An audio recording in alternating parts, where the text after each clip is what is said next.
A man who can't control his own house has no business commanding men in the field. That's what I believed, until I found out my wife had made me a fool. My name is Landon Warner. I'm 52 years old. Spent 2 decades in special operations, places I don't talk about, doing things most people don't want to know exist. Now I run Warner Tactical Solutions out of Houston. Private security, high-stakes clients, discreet problem-solving. My men trust me because I don't flinch, don't waver. I lead, they follow, and we don't make mistakes. At least, that's what I thought. The first crack in the illusion came from an unexpected source. Ruby King, the bartender's kid, had always been sharp. Too smart for a job slinging drinks at O'Donnell's. But there she was, wiping down pint glasses and side-eyeing the customers like she was cataloging their weaknesses. "You still married, Warner?" she asked one night, leaning against the bar like she had all the time in the world. I didn't react. "That's what the paperwork says." She smirked. "Yeah? Well, paperwork might be wrong." I set my glass down. "Go on." She sighed, like she had better things to do. "Your wife's been cozy with some guy at the Grandview. Not just once or twice. Regular." I didn't blink, didn't breathe different, didn't let it register. That's how you control a room. Ruby watched me, waiting to see if I'd crack. I didn't. "You got a name?" I asked. She shrugged. "Didn't ask. But he's got that rich foreigner look. Tall, suit too clean, never seems worried about the bill." I nodded once. "Appreciate it." She hesitated, then slid a fresh whiskey in front of me. "For the road. No charge." I left O'Donnell's and drove straight to my office. Not home. Not yet. A man who acts without thinking is a man who loses. And I didn't lose. Not anymore. My office was just off Westheimer, a secure building with reinforced glass and a front desk manned by ex-military guys who knew better than to ask questions. I sat down at my desk, logged into the surveillance software my guys used for clients with cheating wives and paranoid business partners, and started digging. Paige Warner. 50 years old. Maintained like a classic car, polished, expensive, and meant for admiration. She liked power, wealth, the high society Houston crowd that wore money like armor. I had given her all of it. And now, apparently, that wasn't enough. The hotel records confirmed it. Grandview, rooftop bar, Thursday nights. A pattern. The security footage showed him tall, dark suit, European arrogance. Seth Ross. Name popped up in business circles, foreign investor, big deals in energy, always just legitimate enough to avoid scrutiny. My jaw tightened. I recognized the type. Men like him walked into a city, took what they wanted, and left a mess behind. Not this time. I didn't go home that night. Instead, I called in a favor from a contact at a private intelligence firm. In an hour, I had Seth's background, business ties, bank accounts, legal disputes, mistresses. He wasn't invincible. He just hadn't pissed off the wrong man yet. At 6 the next evening, I walked into Bellamy's Steakhouse. It was the kind of place where deals got made and men measured each other by the weight of their handshake. I didn't have a reservation, but the host took one look at me and didn't argue. I spotted them near the back, a private booth. Paige, flawless as ever in a navy dress that cost more than some people made in a month. Seth, leaning in just enough to make it obvious. I walked up, pulled out a chair, and sat down like I belonged there. Paige's eyes went wide for half a second before she controlled it. Good.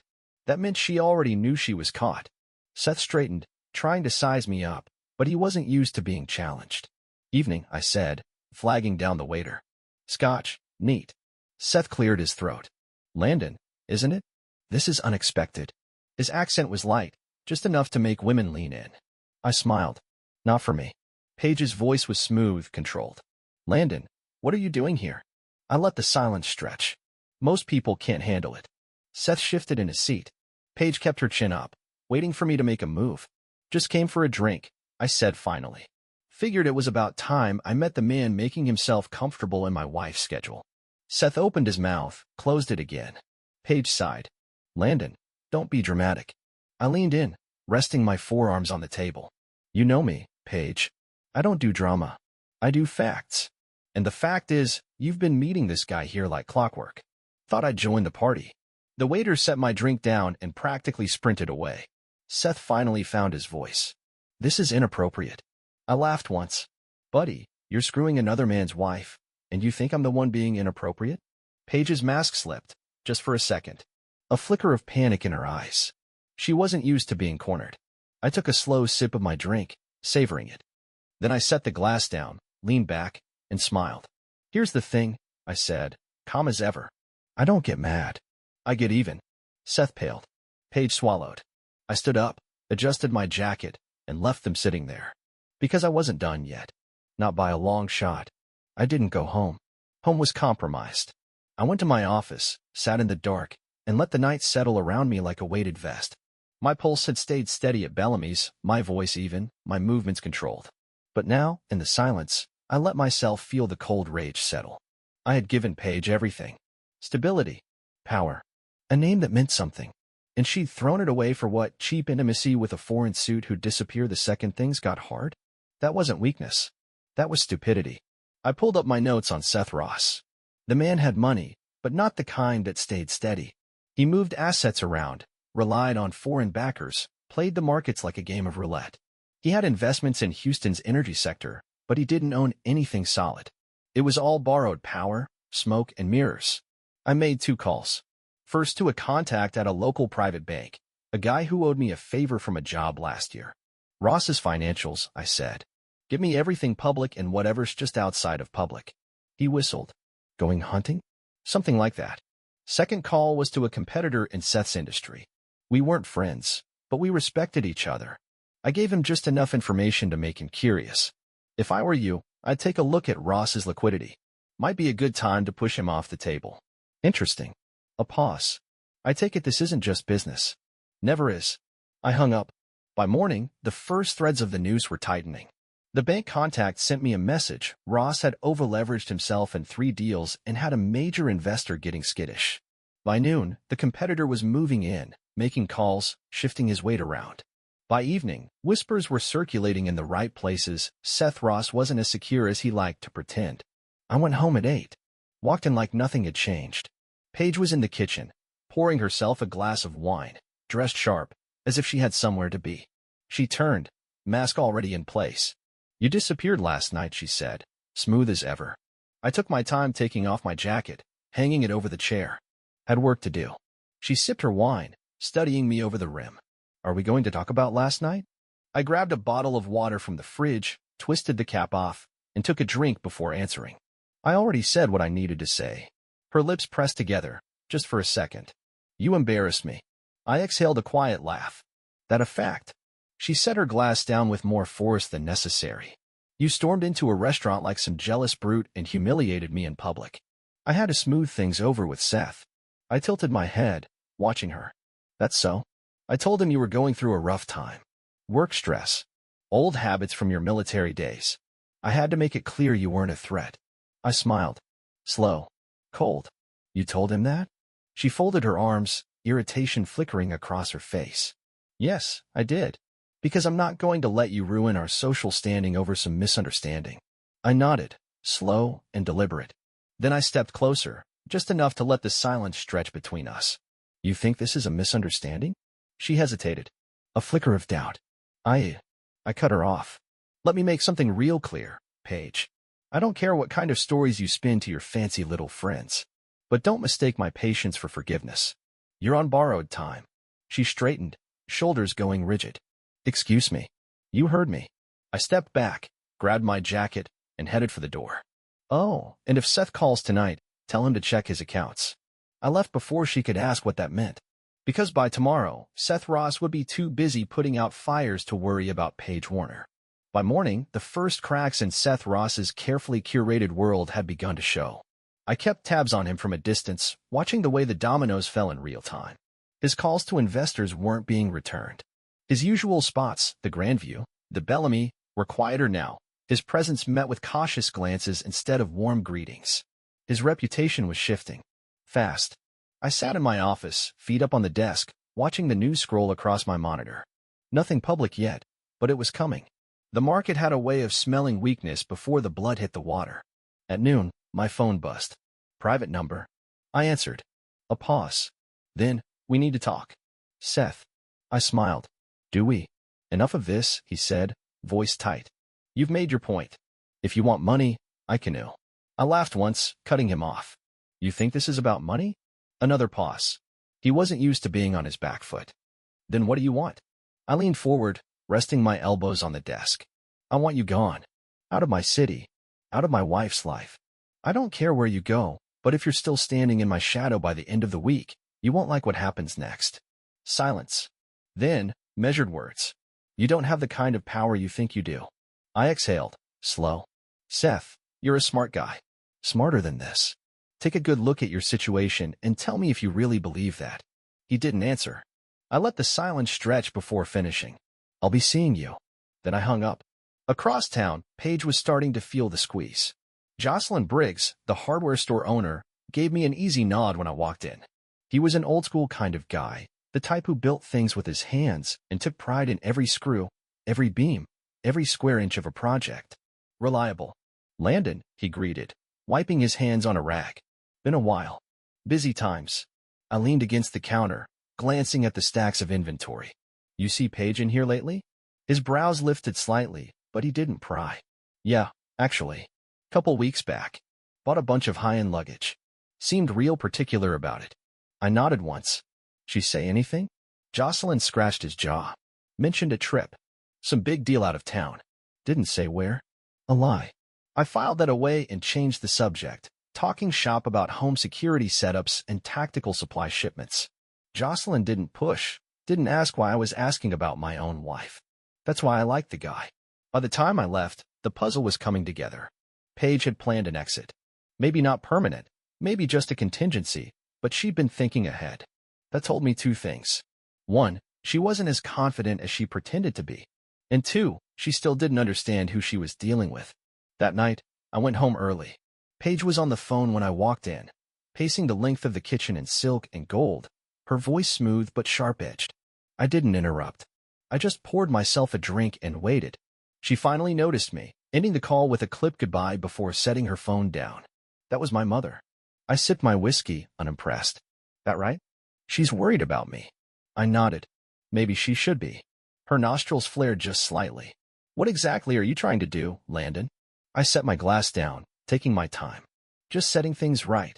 She exhaled through her nose, folding her arms. Seth says you're trying to ruin him. I chuckled. Seth's got a lot of problems. I wouldn't take it personally. Don't lie to me. Her voice had an edge now. I know you. I know how you operate. And I know you don't like losing.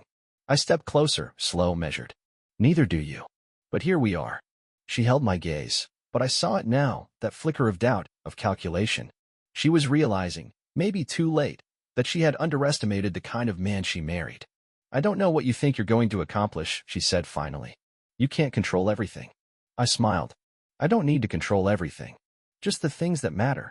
She shook her head, exasperated. You're impossible. I picked up my glass, finishing the last sip before setting it down. And you're running out of moves. I left her standing there, knowing she'd spend the night trying to figure out just how deep I'd cut. Seth didn't leave town. That told me he still thought he had a play. I had to make sure he understood there weren't any moves left. The next morning, I made another call. This time to a man named Torres, an old contact from my time contracting overseas. Torres specialized in the kind of information that never made it to a courtroom but ruined men just the same. I need every skeleton in Ross's closet, I said. Torres grunted. That'll take a day. You've got 12 hours. Torres laughed, short and humorless. You must really want this guy. I didn't answer. By noon, my inbox was full. Quiet payoffs to make problems disappear. Legal loopholes that kept him from being tied to tax fraud. A few mistresses, a few deals that smelled just clean enough not to trigger an investigation. The man had built a career skating on the edge. I just had to shove him off it. I picked the weakest link.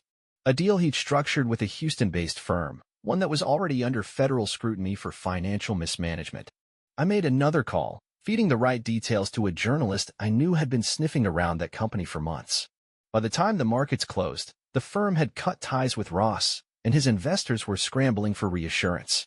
That was the professional hit. The personal one came later. Paige's parents were old money Houston. The Cooks had spent generations building a name that carried weight in the right circles. They didn't like public embarrassment, so I made sure they knew. I called Thomas Cook directly, skipping the polite channels. He answered on the third ring, his voice clipped. Landon. Thomas, I said. We need to talk. A pause. Then, I assume this is about Paige. She's been running around with Ross. Silence. Then a slow inhale. I see. I thought you might want to hear it from me. Another pause. That was considerate of you. Consideration has nothing to do with it, I said. I'm giving you the opportunity to handle it before it becomes public knowledge. He didn't ask for proof. He knew I wouldn't have called unless I had it. I'll take care of it, he said finally. I'm sure you will. I ended the call. That night, Paige came home late. She walked in with the cautious tension of someone expecting a fight. I was sitting in the living room, nursing a glass of whiskey, waiting. She dropped her purse on the table and crossed her arms. You called my father. I swirled the drink in my glass. I did. You had no right. I met her eyes, steady. I had every right. She exhaled sharply, pacing the room like a caged animal. You don't get to control me, Landon. I smiled slow. You sure about that? She stopped, turned to face me. Her face was unreadable, but I saw the shift. The moment she realized just how much ground she'd lost. My parents cut me off, she said finally. I hope you're happy. I set my glass down. Not yet. Her eyes flickered with something like real fear. She opened her mouth, then closed it again. For the first time in years, she had nothing to say. Good. I stood, stretched, and walked past her toward the stairs. Get comfortable, Paige. This is just the beginning. Seth was done. His deals had collapsed, his investors had pulled back, and by the time he realized just how deep he was in the hole, it was too late. I had been watching from a distance, waiting for the inevitable. The final blow came when the Houston Chronicle ran a story on the financial irregularities in his latest venture. The journalist I'd fed information to had done his job well. Ross wasn't just being investigated now, he was being abandoned. His phone calls weren't being returned. His name was being scrubbed from invitation lists. He'd gone from an exotic asset to a liability overnight. It took 2 days for him to make the call. I let it ring twice before I answered. Warner. His voice was tight, like he was grinding his teeth. You made your point. I leaned back in my chair, watching the city through my office window. Did I? A pause. Then, with controlled anger, you've ruined me. I smiled. No, Seth. You did that yourself. I just made sure everyone saw it. His breath came sharp over the line. What do you want? I told you already, I said. You're going to leave. Not next month, not next week. Now, you don't step foot in this city again. You don't call Paige. You don't so much as breathe in the direction of anyone tied to my name. He was silent for a long time. Then, bitterly, and if I don't? I stood, crossing the room to pour myself a drink. Then I stopped being polite. Another pause. Then, quietly, understood. He hung up. By the next morning, Seth Ross had booked a one-way flight out of Houston. A quiet exit, no farewell parties, no grand gestures. Just a man who had lost and knew it. I should have felt satisfaction, but there was still unfinished business. Paige had gone quiet. No more attempts at charm, no more justifications. She had tried every angle, every move she could think of, and none of them had worked. She had lost Seth. She had lost her parents' financial backing. The walls were closing in, and I could see it in the way she carried herself now. Less sure, less polished. When I walked into the house that night, she was sitting at the kitchen island, a half-empty glass of wine in front of her. She looked up when I entered, but she didn't speak. I set my keys on the counter and leaned against the wall. You finally out of excuses? She exhaled slow.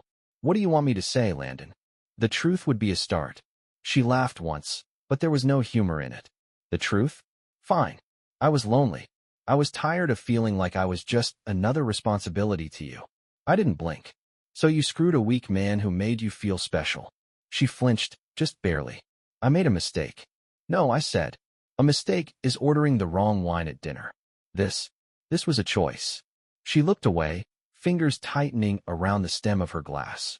You were never going to forgive me, were you? I pushed off the wall and stepped closer, resting my hands on the counter.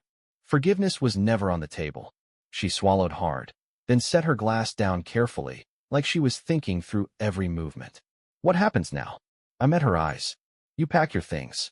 Her jaw tensed, but she didn't argue. Maybe she had one last fight in her. Maybe she didn't. Either way, it didn't matter. The decision had already been made. I pushed away from the counter and turned to leave the room, but paused at the doorway. Oh, and Paige. She looked up. Be out by the weekend. Paige was gone by Friday. No dramatic exit, no parting words meant to wound. Just a moving truck, a few quiet instructions to the crew, and by evening, The house was empty of her presence. She didn't ask where she was supposed to go, and I didn't offer. She'd figure it out. Or she wouldn't. Either way, it wasn't my concern anymore. The house felt different without her. Not better, not worse. Just quieter. More space. I spent the weekend in the office, pushing through work, restructuring contracts, taking on new clients. My business had grown in the past few months, and with the distraction of my personal life removed, I could focus. Expansion was on the horizon, bigger deals, new markets. The kind of work I thrived in, where every decision had weight, where a mistake could cost lives. Sunday evening, I went to O'Donnell's. It wasn't a celebration, wasn't anything sentimental. Just habit. A place where I could sit in the corner, drink in peace, and not think too hard. Ruby King was behind the bar, same sharp look in her eyes, same easy way of reading the room. She set a glass of whiskey in front of me before I ordered. Heard she left, she said. I picked up the glass, took a slow sip. That's so? She smirked. Jocelyn saw the truck. Jocelyn saw everything. I just nodded. Ruby leaned against the bar. So, what now? I swirled the drink in my hand, watching the way the liquid caught the light. Business as usual. She raised an eyebrow. That all? I looked up at her, measuring. What else should there be? She shrugged. Most guys, something like this happens, they do one of two things. Get drunk and cry about it. Or try to find the next woman to fix whatever's broken. I smiled, slow and without humor. Not most guys. She studied me for a beat, then nodded. Figured. I finished my drink, left cash on the bar, and walked out into the night. Over the next few weeks, things settled into place. The divorce went through clean, fast, no drawn-out fights. Paige didn't try to take more than what was fair, maybe because she knew I wouldn't let her. She landed on her feet, of course. Women like her always did. But she wouldn't be my problem anymore. Seth stayed gone. Last I heard, he'd relocated to Europe, licking his wounds and trying to claw his way back into the game. He wouldn't. Not after what I'd done to his reputation. One night, I got a call from an old friend in military intelligence. Scarlett Wright. She had done work for my firm in the past, and we'd always gotten along. Professional, sharp, no nonsense. Heard you finally cut the anchor loose, she said after the usual pleasantries. I smirked. Word travels fast. She laughed. You're not as private as you think, Landon. I leaned back in my chair, watching the city lights outside my office window. That a fact? Maybe. A pause. Listen, I've got a project you might be interested in. Big contract, overseas, high stakes. Thought of you first. I considered it. The past few months had been a fight, but not the kind I was built for. This, though, this was familiar ground. Send me the details, I said. She did. I read through them, weighing the risks, the logistics, the payout. And then I picked up the phone. I'm in. The job took 6 months. A high-stakes contract overseas, the kind of work that didn't make headlines but shifted the balance of power in ways most people would never understand. It was clean, professional, exactly what I needed. No distractions, no loose ends, just execution. When it was done, I came back to Houston, back to Warner Tactical Solutions. The company had grown while I was gone, my team running things the way I trained them to. We had more contracts, more reach, more respect. I spent the first night back at O'Donnell's. Same corner seat, same whiskey. Ruby slid the glass across the bar without a word, giving me that look she always did, half amused, half unimpressed. Heard you've been playing in the sandbox again, she said. I took a slow sip. Had to remind myself what I do best. She leaned on the bar, tapping her nails against the wood. You planning on sticking around this time? Maybe, I said. Depends. She smirked. On what? Before I could answer, the door opened and a familiar figure stepped inside. Scarlett Wright. Same sharp eyes, same no bullshit posture. She spotted me instantly and walked over, dropping into the seat across from me. You look like hell, she said. I smiled. And yet, here you are. She nodded at my drink. You done? Are you looking for the next fight? I considered that. The past year had been one battle after another, but not a single one had left me feeling weak. If anything, I was sharper now than I had been in years. I'm always looking, I said. She slid a folder across the table. Then I've got something for you. I picked it up, flipped it open. Another job. Another opportunity. Scarlett watched me. You in? I closed the folder, finished my drink, and stood up. Let's go. I walked out of O'Donnell's, stepping into the night, leaving everything that didn't matter exactly where it belonged behind me.